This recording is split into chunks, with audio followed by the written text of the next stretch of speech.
Looks like he's coming our way. Hopefully we can scare him away.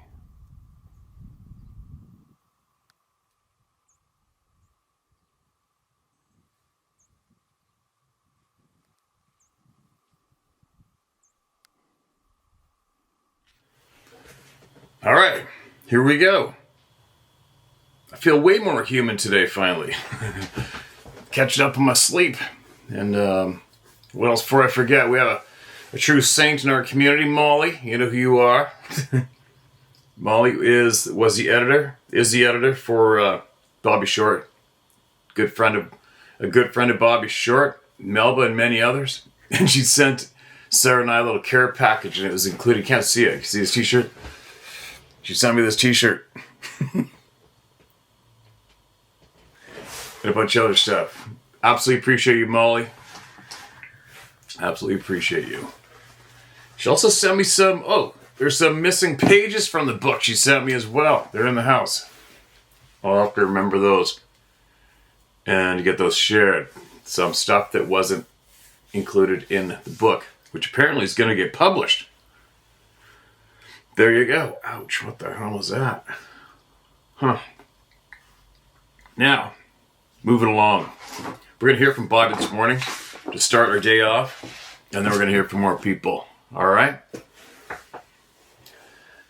Now, where are we? There's more of the military base experiences being listed here. Fort Leonard Wood Army Base 1982, Pulaski County, Missouri. Canadian author Christopher L. Murphy contributed the following report to Henry Franzoni's old IVBC list back in the mid-1990s. It was the first of the military base sightings that I could remember being listed publicly to a discussion list. And here's that post. All right, here we go. Here we go. Quote, here are the details of my Bigfoot sighting in Pulaski County, Missouri. I was in the Army Basic Training Course at Fort Leonard Wood, Missouri, around late May 1982. The 8-week course was almost complete. We had a few breaks and were fully rested for our one stint of overnight guard duty at some location on the post. The sites we were supposed to guard, did not actually require a guard. The cadre, C-A-D-R-E, wanted us to experience what guard duty was like for trainees. My partner that night was a Samoan man named Unabia. As we prepared to file onto the Army deuce and a half, 2 1/2 ton truck, they called off our names. Since my last name, Youngdahl, is perpetually at or almost at the end of the alphabetical list, I was the last one to get on the back of the truck.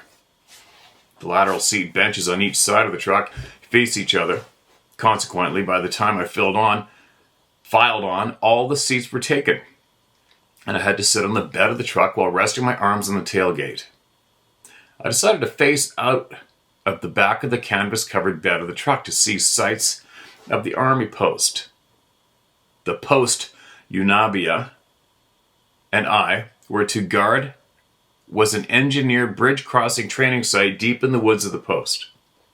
Fort Leonard Wood's nickname is Fort Lost in the Woods. That's creepy. And I can understand why, due to the remoteness, isolation, and density of the woods in the region. Anyway, our post was the furthest one out, so they decided to drop us off first.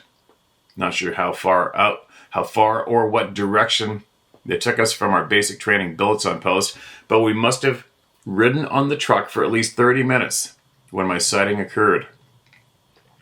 Everyone in the truck were either dozing off or inattentive to where we were going except me, since they were facing each other and I could not see past the canvas cover of the truck. I was still looking directly at the rear of the vehicle. The time was approximately 18:30 hours, and it was still very much light during that time of year for early evening. The weather was clear and warm. We came to a T intersection on the dirt road, and as we turned left at the intersection, I looked down the other direction on the road, which we did not turn. approximately 25 yards down the road, I saw an enormous Bigfoot. I wasn't looking for it, nor did I think that there have ever been sightings in that region of the country. It was automatic. Boom. No doubt what it was. No doubt.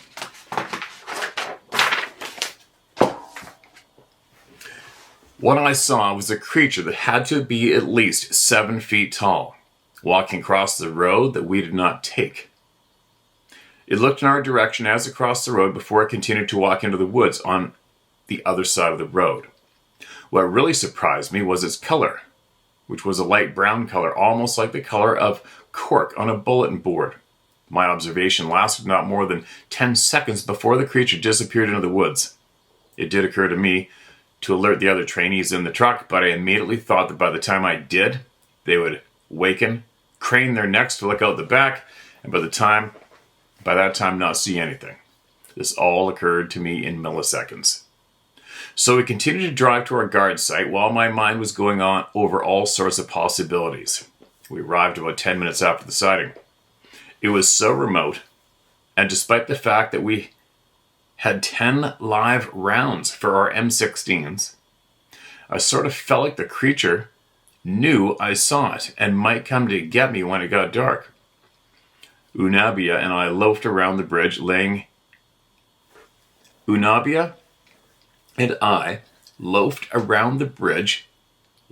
engineer vehicles. The bridge laying engineer vehicles, and suddenly I felt compelled to tell Unabia what I saw.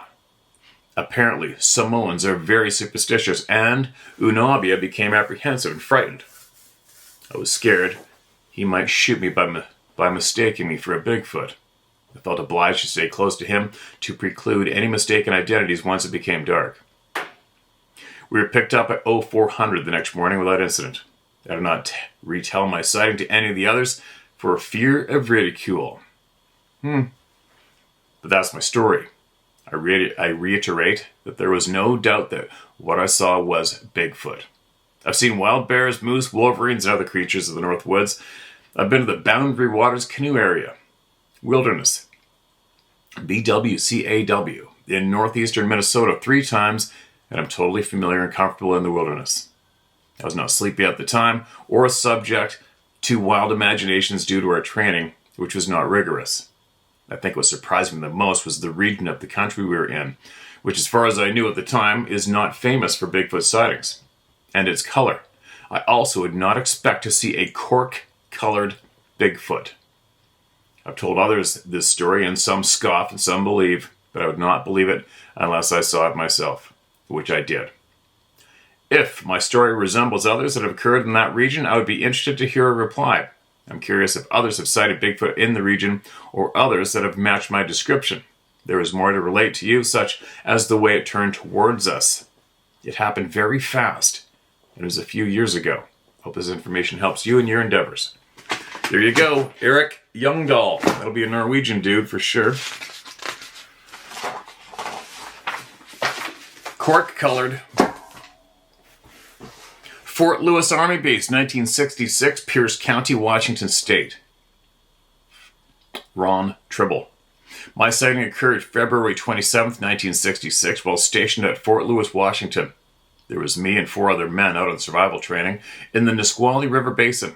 About 30 miles south of Tacoma, Washington, we decided to go to the river that day to catch some fish. As we approached the river, we could see the creature was kneeling by the water.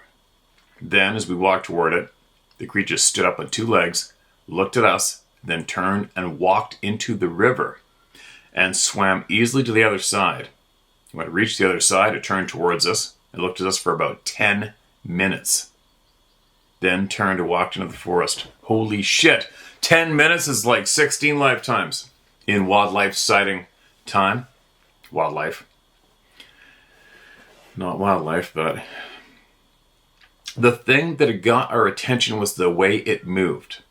It walked for about 8 yards on 2 legs, just like a man. We stood and watched it. I would say initially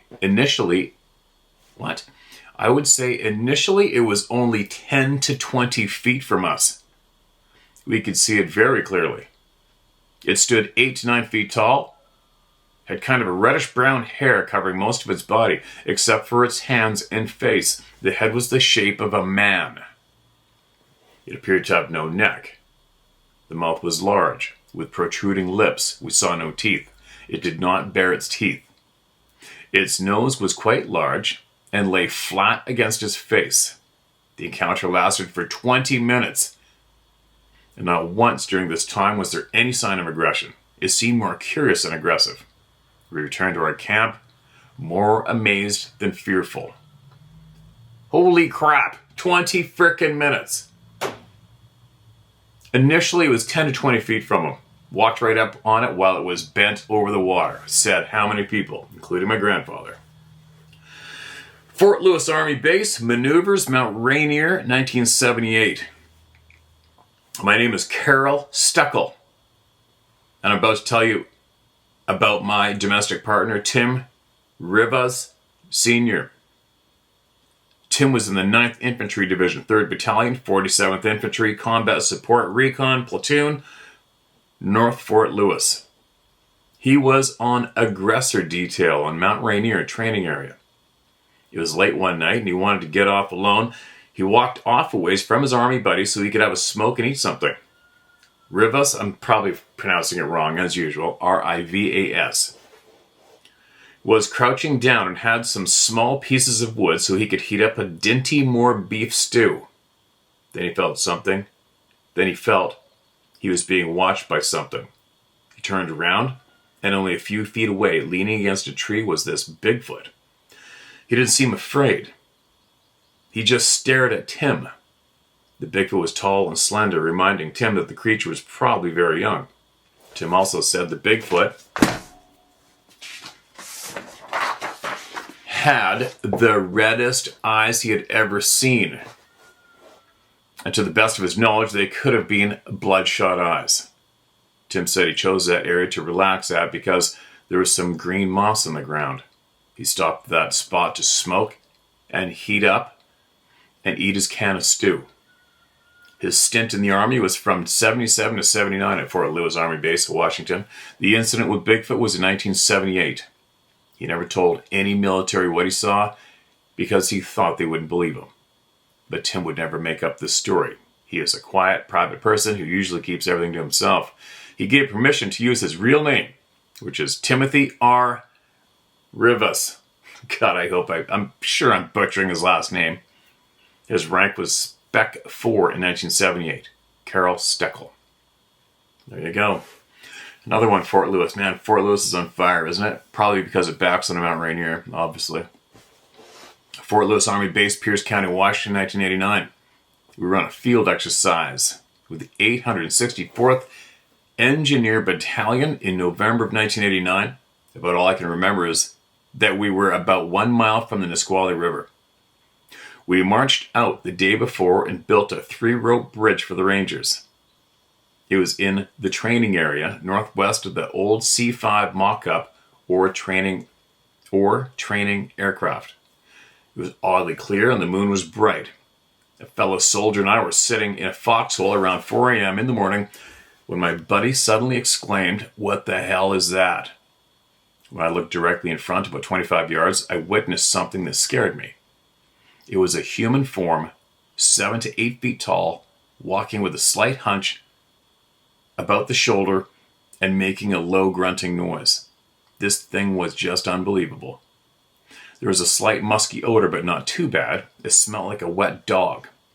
Anyway, my friend and I told our story to our squad leader, and he just laughed. He spoke to our first sergeant, and we were known as the 2 Bigfoot hunters. Well, after that, we didn't mention it anymore, but listen up, folks. There are things out there on the base unimaginable. Let me read that one more time. But listen up, folks. There are things out there on the base unimaginable. What's that mean? I always said I would have to see it to believe it. Well, I saw it.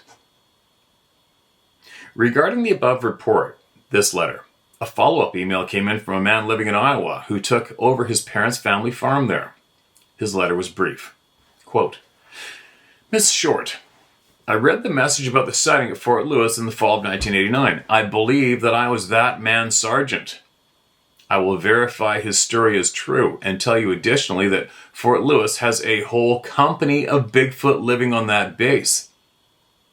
Must be 70 or more scattered around that base, and that ain't no joke. A few get shot to death by scared E2s once in a great while, and mostly the sightings don't get reported. Those that do, nothing is said.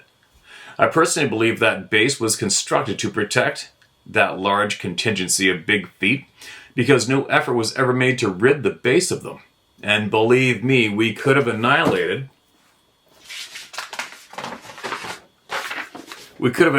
all of them big feet if we'd been ordered to do that. No problem.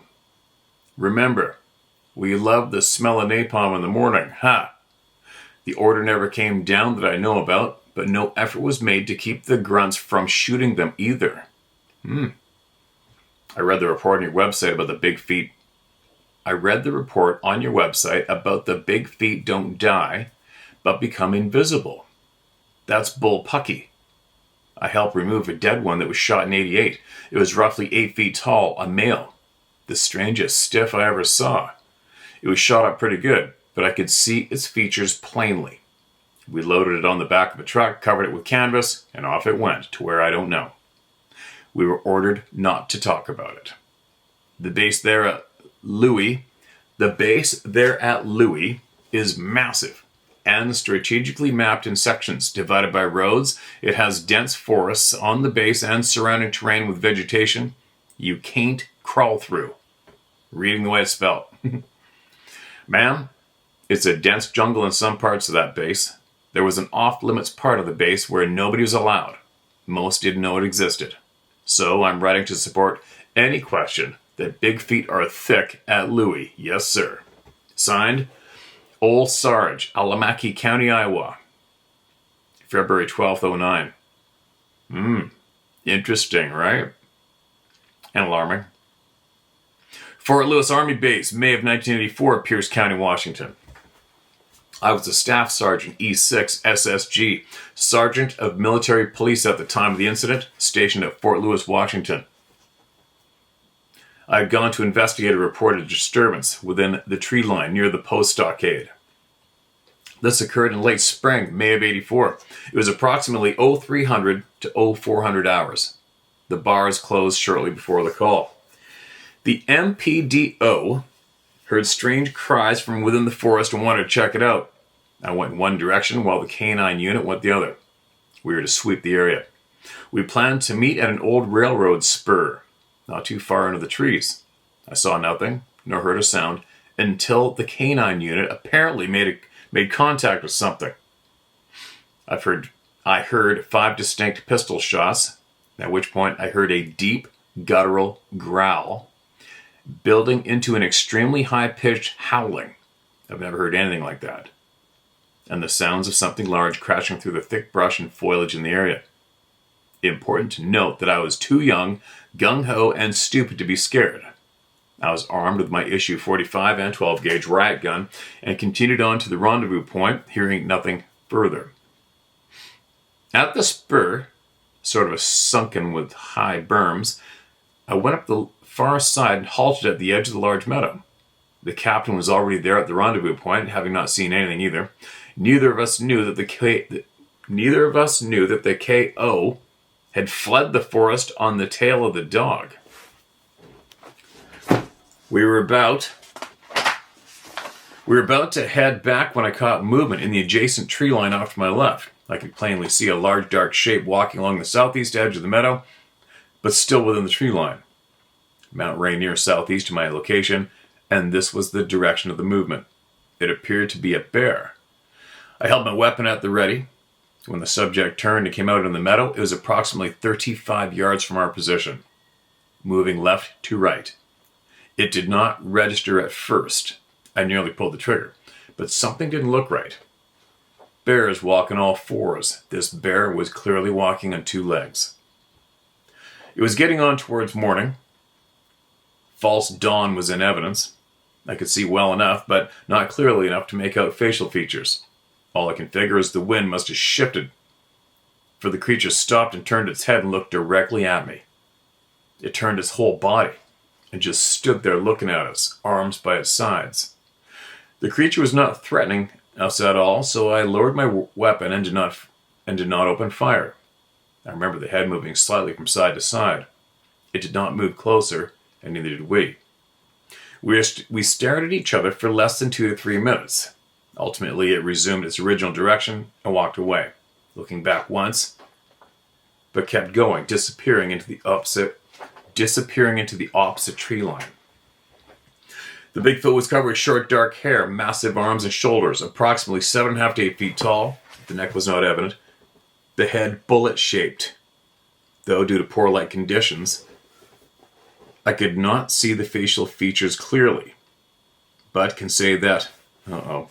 I gotta read back and forth over top of either side of a photo, alright? So it might be confusing. I could not see the facial features clearly, but I can say that it definitely was not Elvis or the Pillsbury Doughboy. I estimate the weight close to 500 pounds. The tracks we found later were cast with plaster Paris.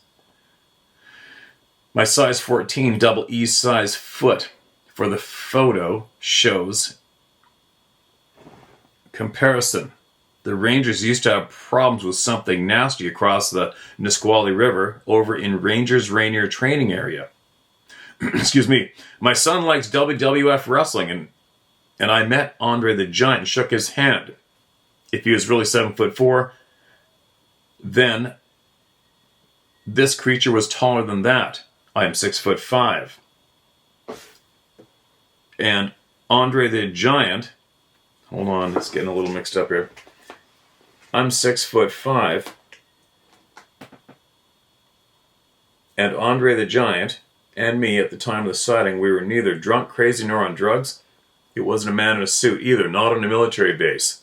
I'll tell you now, no official report was ever made. I value my Army career more than a few moments of limelight. And as I said, I saw an ape-like creature. I never said I saw Bigfoot.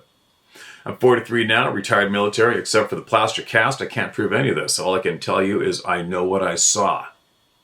It no longer matters who believes me. Back in 1993, I went to Caro, Michigan, to the Michigan Canadian Bigfoot Center. Investigator Wayne King's home. I told him of my incident, and he played an audio cassette of an alleged Bigfoot vocalization for me. The scream was exactly like the one I'd heard so long ago. I feel to this day that there was more than one Bigfoot hanging around that area that day.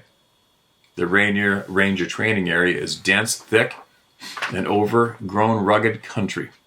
Unless you stay on the dirt roads, you're apt to get lost. If you do go in the bush, you best have GPS with a loaded handgun because besides Bigfoot, there are bears in there. And as for Feander Lake, I was back in there during the mid-'70s and it's really creepy. Bad area is the word. So, did he say his foot size? I don't think so. I know we've seen these flavor photos a million times, but what the hell? She put it in her book, so let's show it. So there is the man with the plaster cast. And there's his foot. All right. Got it.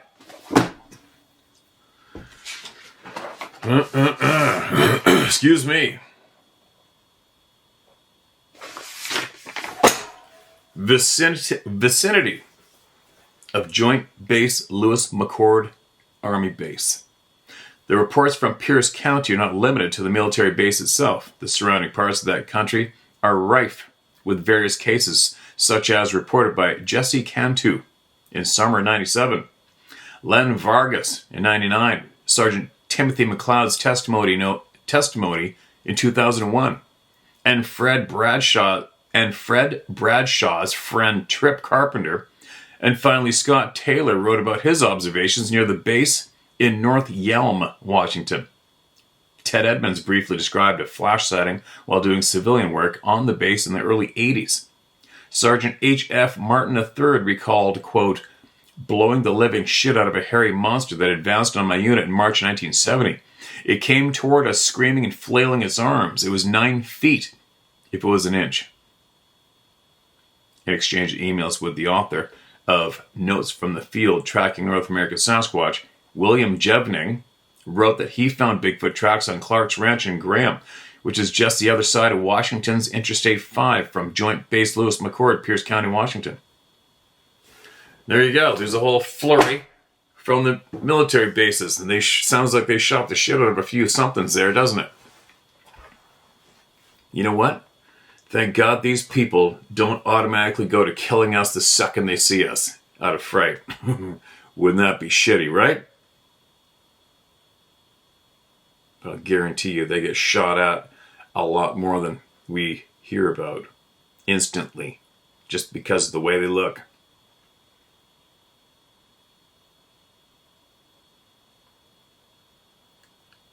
What do we got? Who needs to be heard? You're going to get heard right now. What's this? This is an interesting title for many. Accidentally got a picture of one. Here we go. Steve, it's been a while. Share my name if you want. Brian Heathcott. I was out walking around on my property last February when I came across a small cedar tree that had been pushed down and under a larger one. I took 2 pictures of it. When I took the second photo, I was facing the direction I just came from. I was being followed and had no idea. Zoom in on the small black vertical mark on the right side, a little over halfway up. You be the judge. Now, if I can figure out how to attach the picture. And email, there we go. Okay, let's zoom in on this sucker. I'm not seeing anything on my phone from a distance. I'll put it on the computer. Oh. Yep, that looks like there's something there, without a doubt.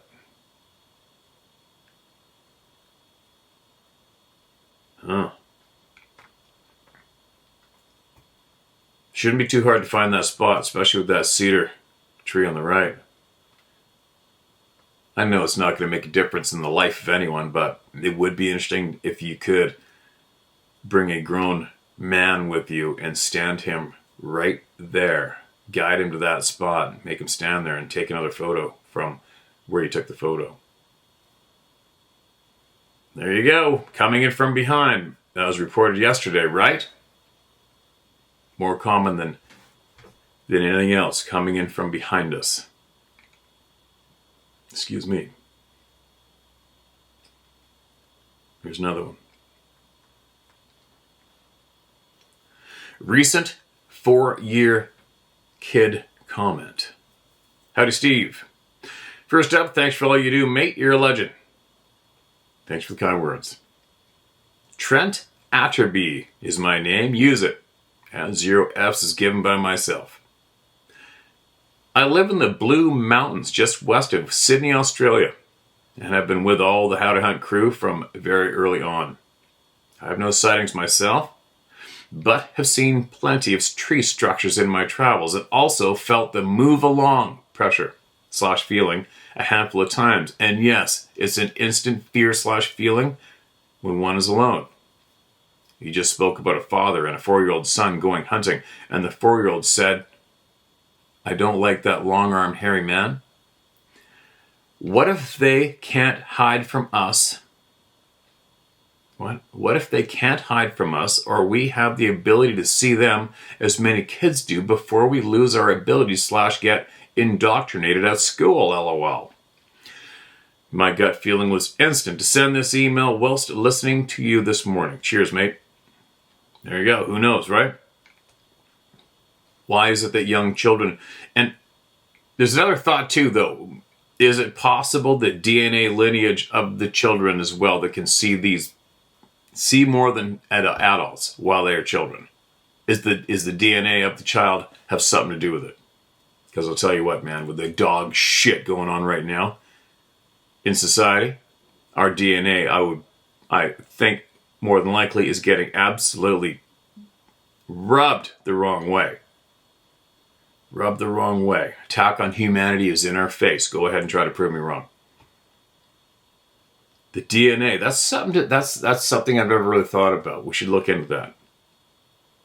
Our DNA of our A-type kick-ass human beings. Yeah, hold on. My brain's going to start spewing without being meshed up to my lips. I'll keep going sharing voices instead. How's that sound? Wheels are turning. Keep the wheels turning.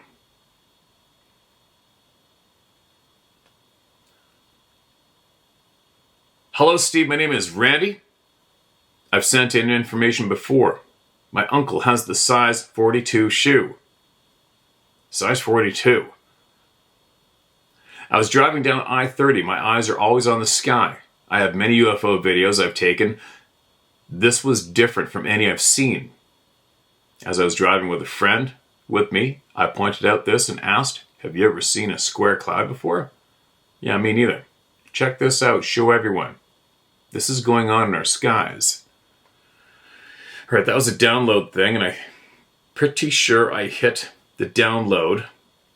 Now I gotta crack open my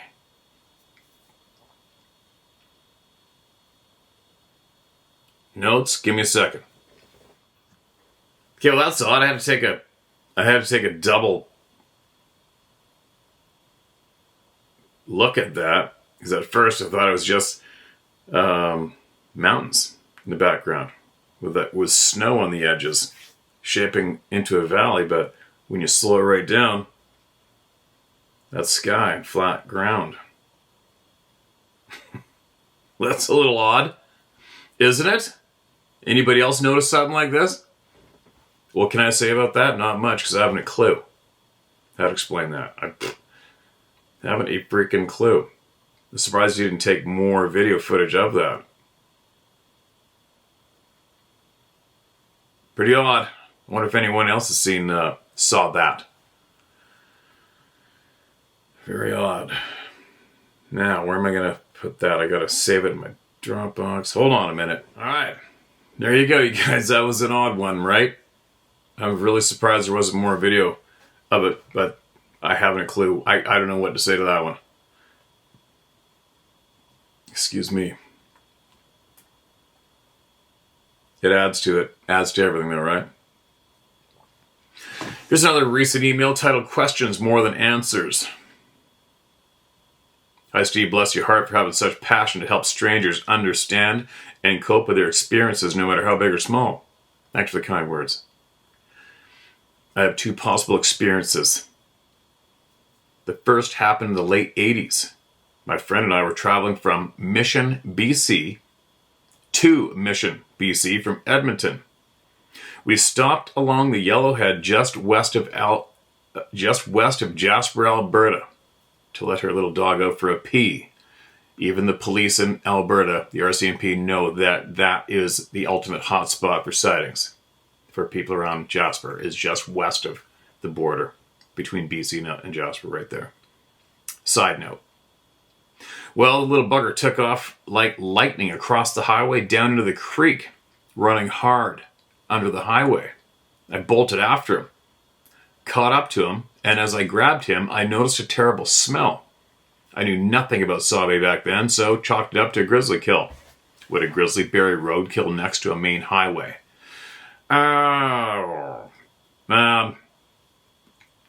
You see, there was a grizzly on the side of the highway up north in the Peace area, I believe, and he chomped on some roadkill right alongside the road for quite some time and allowed a lot of people to go take photos and videos of him. But that's like a one very rare case. There's a lot of videos online that show grizzly bears dragging moose and elk and everything off the highway and into the bush. So if it was completely out of sight from the highway and lots of thick brush around, they'd do it. But not within sight, not right there. Excuse me. The second incident was at my acreage. Excuse me. The second incident was at my acreage home in Sherwood Park in about 2017. There was an owl hooting just outside my bedroom window in the only tree next to the house. The next morning I was leaving my bedroom and I heard a hard thump on the wall next to my bed. Far too loud and hard for a bird hitting it. When I looked on the deck, there was no bird laying there. And how hard it hit it? A bird would surely have broken its neck. About a week later, it happened again. Nothing unusual has happened since that time. Are these otherworldly creatures connected to spirit animals like the owl? Don't know.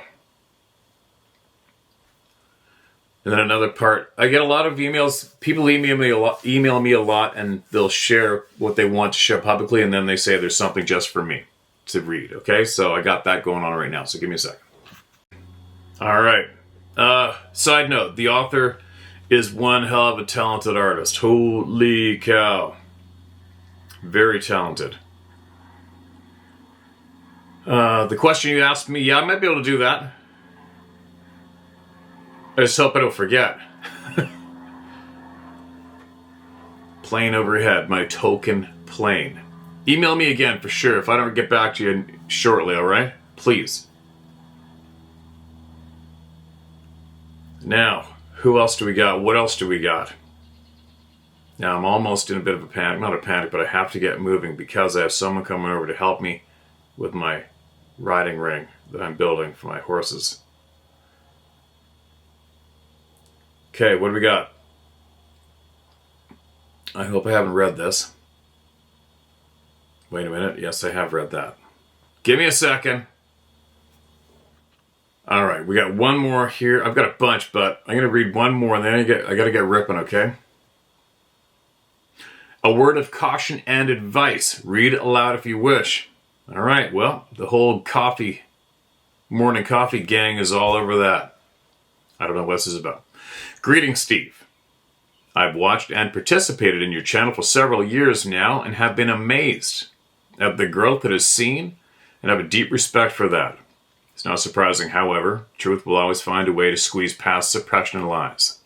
On that note, I want to address something that I think will be of help to you and the community, both in the form of knowledge and caution. I have a background in cybersecurity and have paid attention to your comments as well as others with the state of YouTube. For that, I wanted to bring your attention to a different platform. It's not Rumble or anything like that. It's called Odyssey and is a video platform like YouTube. It is different from others in that it uses a blockchain called LBRY to host and distribute content. This means it is difficult to suppress and ban content, as has been seen on your channel.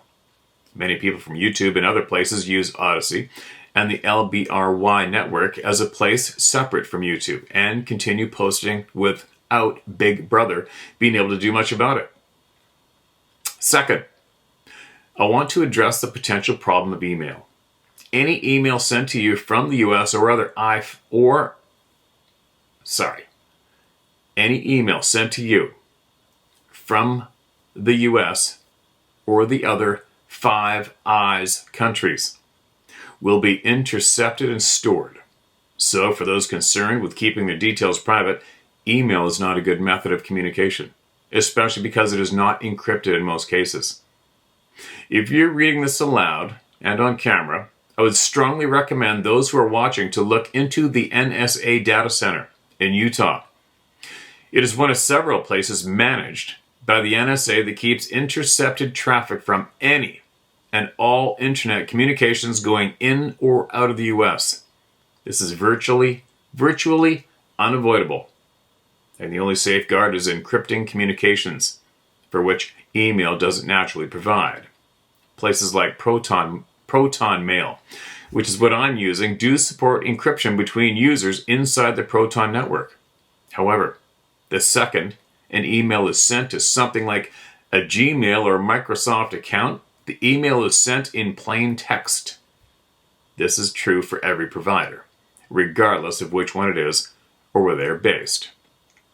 I have much more to say, but if I were to continue, I worry I would give an essay's worth of information that would have people glazing their eyes over. I wanted to address this with you as I deeply respect your effort, and I strongly believe in promoting better and greater communication between people, as well as fighting those that seek to harm our natural rights and privileges. If you want to know more, please email me back. I'd be more than happy to provide information on what I know and give insights on how to fortify your platform if that is something you're interested in. I do not want to push an agenda, and so I will end it there. Should you read this, I want to thank you for doing so, and thank you for what you are doing. God bless. Data meshes. All right, that sounds interesting. That's a world that I'm not familiar with. I hear rumors about, but I can't say too much about that topic. But it doesn't surprise me in the slightest. There's far. I mean, the evidence of suppression is in our faces. It's everywhere. It's in our everyday lives. It's how we live, and it's frustrating. But I appreciate you sending that in. And if you have more you want to share, obviously this email you just sent is going to be well received, and we basically we're picking up what you're putting down. So throw down some more. Do it. Send more. And, I haven't posted on the Rumble channel much for a while, only because it is just more time, right?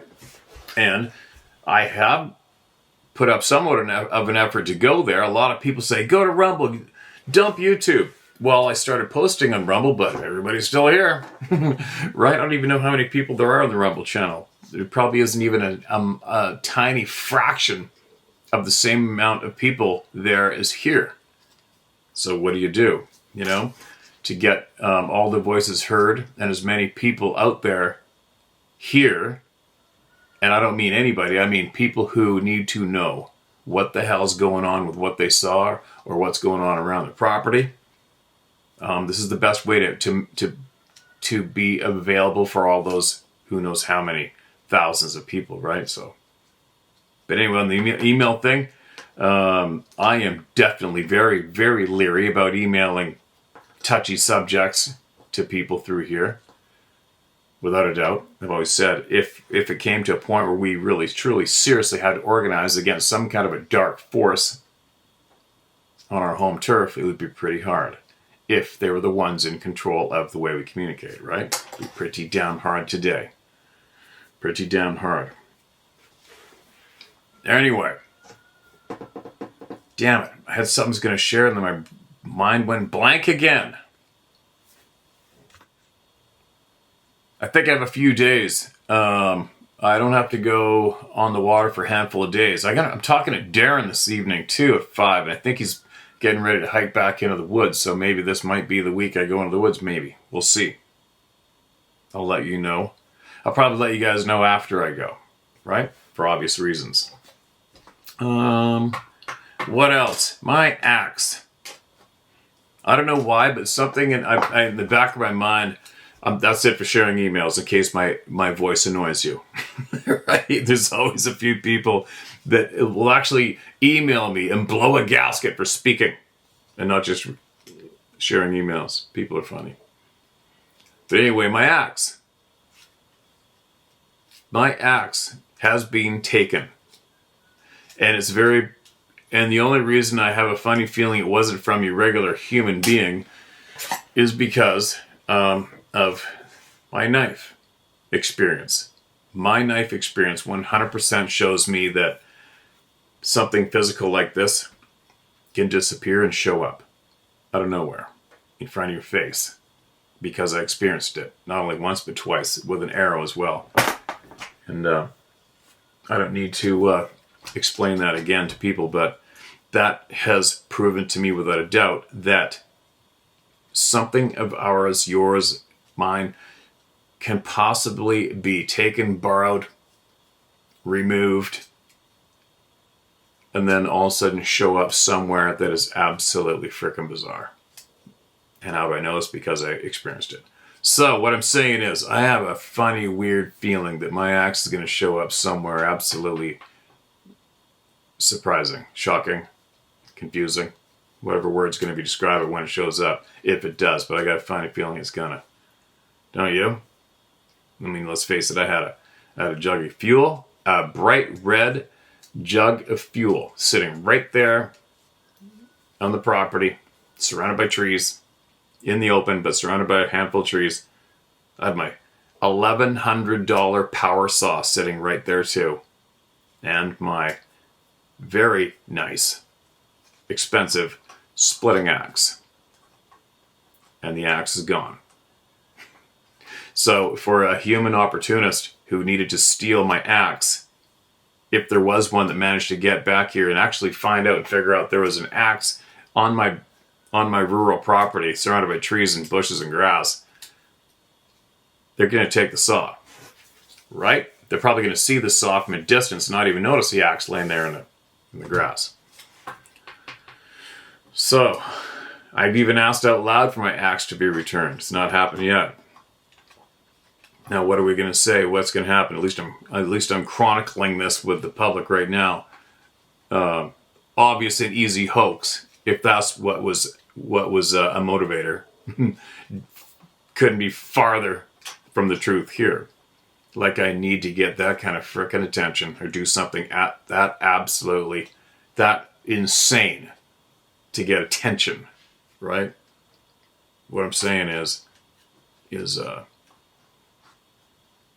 somebody, I'm thinking if it does happen, if my axe gets returned to me somewhere a long ways away from here, say, who knows, maybe when I go in the woods of Darren, maybe when I go up north elk hunting where my knife reappeared. You imagine? Wouldn't be surprised me the slightest if that goes down. Would you? Right? What? I'm pretty sure there isn't. I'm pretty sure it's not like carry-on bags in the plane. There's only a certain size that you can have disappear and come back. Right? I don't imagine the axe is going to be, quote, too big to do whatever they did to make this happen. Would that axe fit in my day pack? Actually, yeah, it would. If you stuffed it right in there and pulled the top over top, that axe would fit in my day pack. You imagine? I don't know why I'm thinking about that. But anyway, I'm sharing my thoughts publicly on that topic, just in case it does go down, right? And then if it does go down, I'm going to be forced to take that as a sign that somebody's trying to get my attention. Somebody or something is definitely trying to get my attention on a one-on-one or whatever it is. I don't know. I'm rambling, babbling. It's not hard to do when you're by yourself in this little room in the man cave, right? But anyway, make sure you get your information that you need the people to have to me. I'll share it here word for word, or get it out somewhere, all right? Just get it the hell out. Quit being scared of each other. Ridicule. Ridicule shouldn't even be a word in our vocabulary. Who gives a shit what people think? Who gives a shit? Right? It's your worst enemy in life. The second you can absolutely not care in any way what somebody else thinks, you're free. You're free and you will prosper. You will go straight up that direction in life. I've proven it to myself. Anyway, I gotta stop. I gotta shut my mouth and get moving. Share my story at howtohunt.com. If you missed that, there's a link in the description below. You wouldn't believe how many people missed that. I say share my story probably every day in the video, but people still say, how do you get my emails? How do you get an email to them?